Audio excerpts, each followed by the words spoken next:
FIS में आपने कहा था कि एक सवाल अभी मत पूछना, आगे बताऊंगा, लेकिन मुझे क्यूरियोसिटी यही है कि जब इतना बेचने आगे आगे ही है, पूछ लीजिए। अच्छा पूछ लो। ये बेचने का फिगर है, तो फिर ये तेजी आई कहाँ से? देखो, दो तीन चीजें हैं जो बहुत इंपॉर्टेंट है। सवाल बहुत बढ़िया है कि अगर एफआईआई ने बेचा तो फिर तेजी कैसी हुई। तो पहले तो ये कि बुधवार को इतनी बढ़िया तेजी, एक तो पहली बात तो हमें आदत ही नहीं है। ठीक है, इट्स अ बिग सरप्राइज। मतलब 200 सवा 200 पॉइंट निफ्टी बढ़ जाए 8 दिनों घटने के बाद, और 700 point Sensex 700 point bank Nifty बढ़ जाए, ऐसा तो हम सोचते भी नहीं थे। करेक्ट। लेकिन दो तीन चीजें हैं, पहले डेटा बता दूं और फिर उसके बाद तेजी का भी एनालिसिस करेंगे। अच्छी तेजी के बावजूद एफआईआई को जो डेटा है वो आपको निराश करने वाले हैं। आप बुधवार के डेटा पॉजिटिव देखना चाहते थे, कैश में ना भी हो तो कम से कम फ्यूचर्स में तो खरीदे। ठीक है, फ्यूचर्स में कुछ भी नहीं खरीदा। कैश में 1605 करोड़ की बिक वाली है, फ्यूचर्स में इंडेक्स फ्यूचर्स 128 करोड़ के बेचे, स्टॉक फ्यूचर्स 307 करोड़ के बेचे। ठीक है, चलिए कोई बात नहीं। घरेलू फंड, हाँ, इनका सपोर्ट है 2900 करोड़ का, इनकी बिक वाली से लगभग डबल। क्लियर है? इसका मतलब क्या? घरेलू फंड का सपोर्ट तो नीचे हमेशा मिल रहा है, इस बार भी मिला।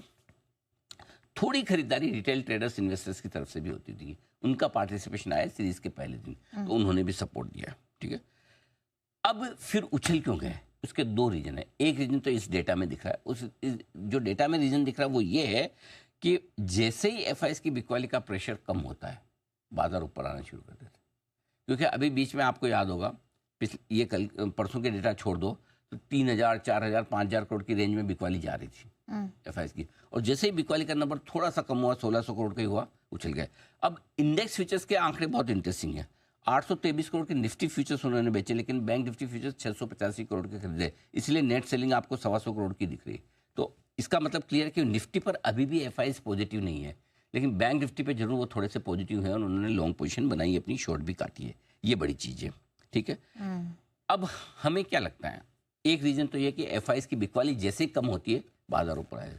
दूसरा रीजन एक और जो है वो टेक्निकल रीजन है। अच्छा, रोज बाजार बढ़ नहीं सकते, रोज घट नहीं सकते। 8 दिनों की एक तरफा गिरावट कम नहीं होती, काफी होती है। और स्पेशली एक जब आपका बड़ा इंडेक्स जो 30-35% का वजन रखता हो बाजार में, वो बैंकिंग शेयर, बैंक निफ्टी, वो अगर पॉलिसी के दिन मजबूत होना चाहे तो निफ्टी के लिए 8 दिनों की कमजोरी पर तकनीकी तौर पर ओवरसोल्ड लेवल पर ब्रेक लगाना एकदम परफेक्ट। और आप देखिए ब्रेक कहाँ से लगा, वही एचडीएफसी बैंक, वही आईसीआईसीआई बैंक, बिल्कुल सही ओवरसोल्ड लेवल से घूमे। सो मेरे ख्याल से एक उस रिकवरी में थोड़ा योगदान टेक्निकल का है, ओवरसोल्ड बाजार को रिकवर होना था। दूसरा, आपकी ये खत्म हो गई, क्या बोलते हैं इसको, सीरीज खत्म हो गई, सीरीज का प्रेशर खत्म। तीसरा, सीरीज की शुरुआत में आपकी पोजीशन एकदम लोएस्ट लॉन्ग पे चल रही है। और चौथा, उसके ऊपर आपकी पॉलिसी अच्छी आ जाए। और पांचवा, बिकवाली का प्रेशर कम हो जाए। ये सारी चीजें मिलके है ना, इन्होंने एक ऐसा बढ़िया रेसिपी बनाया, कॉम्बिनेशन बनाया कि मार्केट परसों उछल गया, क्लियर कर। लेकिन ये डेटा देखकर एक बात साफ है, एक छोटी डिप आज मिली थी, तो 30 पॉइंट जो गिफ्ट निफ्टी नीचे खुल रहा है, आई हैव नो कंप्लेंट्स। अच्छा, मैं ऐसा नहीं कोई गिफ्ट निफ्टी हमारा दोस्त या दुश्मन है, मैं इनफैक्ट